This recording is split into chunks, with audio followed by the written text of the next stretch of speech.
Hey guys, in this episode, I don't even know if we can call it an episode. I wanted to just give you a brief update on the emergency student loan episode that we released last week, telling you about legal challenges to the SAVE plan for federal student loan borrowers. We will put the link to that episode in the show notes if you're listening on the podcast. We'll put a link to the video in the show description if you're watching on YouTube.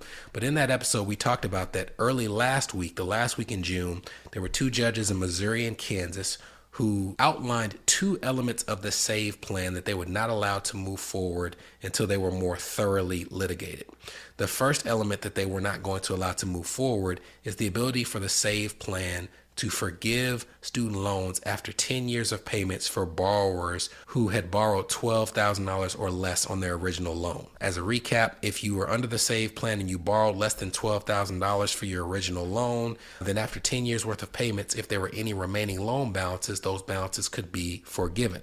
For every $1,000 you owe above $12,000, it added an additional year to your repayment schedule, capping out at either 20 or 25 years, depending on your level of schooling. One of the judges said you can no longer do this. You can still, under income-driven repayment plan umbrella, have access to plans that will forgive your loan balances after 20 or 25 years, but the ability to do that 10-year cycle was suspended.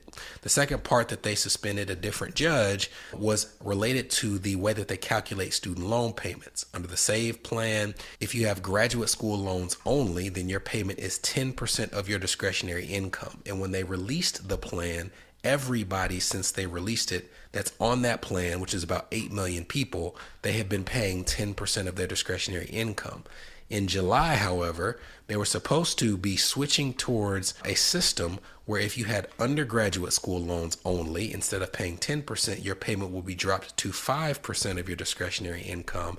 And if you had both undergraduate and graduate school loans, your percentage would be based on a weighted average of your undergraduate and graduate school loans. Really complicated formula, but to make it more simple, if you had your highest balance in graduate school loans, then the percentage of your payment would drift closer towards the 10% of discretionary income.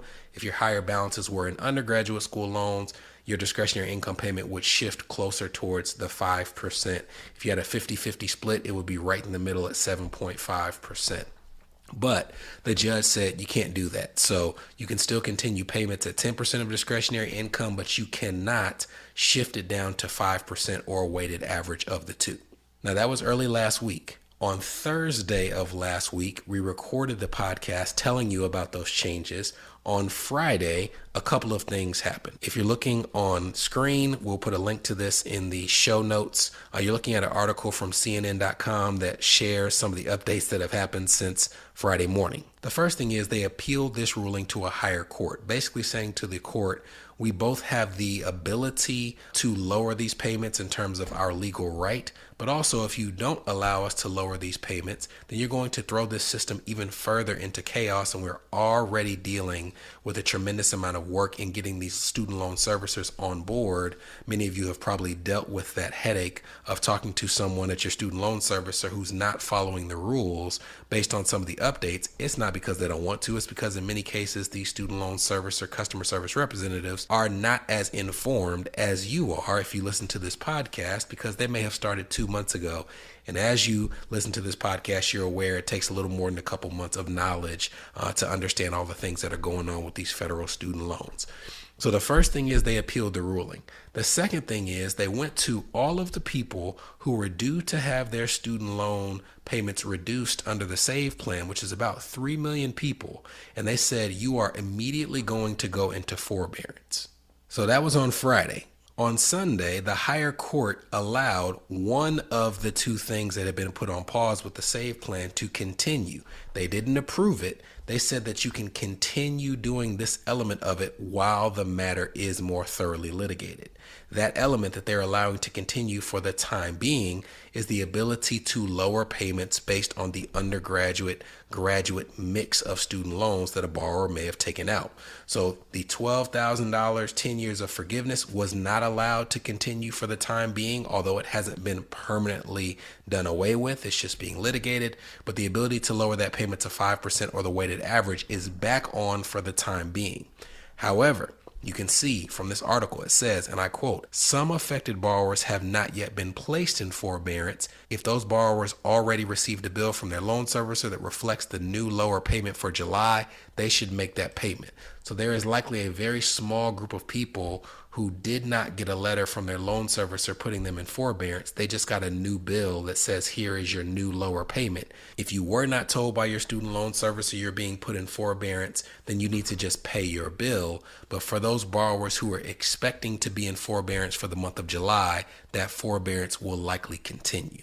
Now, one of the other things that happened on Friday, which they're still dealing with, is the Department of Education not only put borrowers who are in the SAVE plan on forbearance, they also took down the online application for the SAVE student loan payment plan. And they said that while you could still apply for the SAVE plan via a paper application, if you went ahead and did so, they would immediately put you into forbearance when they received your application.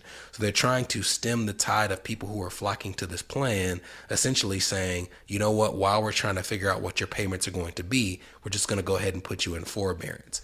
Now, I was planning to do this emergency episode basically saying, hey, if you want a quick way to not have to make student loan payments for a while, if you haven't already applied for the SAVE plan, at least temporarily, because they're going to immediately put you into forbearance. But because the court sided with the Department of Education, at least temporarily, the department has now said that they are working to restore the online application. Now, what does all this mean for you? I'll be transparent. I don't know. There's been so many things that have happened with the SAVE plan since it was released. There's been so many things that have happened since last Tuesday that a lot is still yet to be decided. But what I would encourage you to do is to, number one, keep your eye out for the mail. Keep your eye out for emails telling you about your current loan status. I would also encourage you to sign up for student loan updates when it comes to newsletters from the Department of Education, and we'll put a link in the show notes to one that you can sign up for so you can always be up to date on the comings and goings.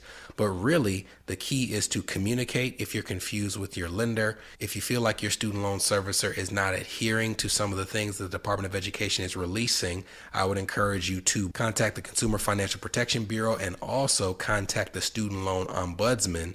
And I'll link to how you can do that in the show notes as well, because as I referenced, it is very realistic in times like these that you could be trying to make sure that you get what you have been promised when it comes to your student loan payments or your student loan forgiveness credits. And while you're arguing with someone in customer service, it truly may just be a case of them not being aware of the most recent updates. So if you can stay up to date, it gives you the best ability to advocate for yourself and put yourself on the path of having your student loans forgiven, reduced, reorganized, or expedited.